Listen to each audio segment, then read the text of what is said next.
একটি বিশ্ববিদ্যালয়, একটি আবাসিক হল আর একটি কক্ষ থেকে উদ্ধার হল ২১ বোতল বিদেশি মদ। প্রশ্ন উঠছে, ক্যাম্পাসে এসব কিভাবে ঢুকল, কারা জড়িত, আর কি ব্যবস্থা নিচ্ছে বিশ্ববিদ্যালয় প্রশাসন? পুরো ঘটনা জানতে ভিডিওটি শেষ পর্যন্ত দেখুন। জাহাঙ্গীরনগর বিশ্ববিদ্যালয়ের জাতীয় কবি কাজী নজরুল ইসলাম হল থেকে ২১ বোতল বিদেশি মদসহ এক শিক্ষার্থীকে আটক করেছে হল প্রশাসন। রোববার রাত ১০টার দিকে হলের ৭২৩ নম্বর কক্ষে অভিযান চালানো হয়।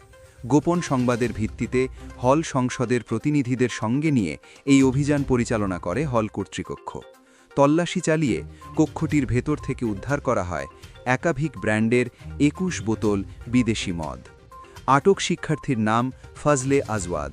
তিনি জাবির সরকার ও রাজনীতি বিভাগের ৩য় বর্ষের শিক্ষার্থী। তবে চমকপ্রদ তথ্য হল, তিনি এই হলের আবাসিক শিক্ষার্থী নন।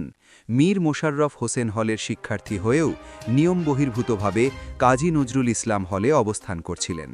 হলটির প্রাধ্যক্ষ অধ্যাপক মোহাম্মদ আব্দুর রাজ্জাক জানান, যেহেতু আটক শিক্ষার্থী এই হলের বৈধ আবাসিক নন, তাই পুরো বিষয়টি বিশ্ববিদ্যালয়ের প্রক্টর অফিসে হস্তান্তর করা হয়েছে।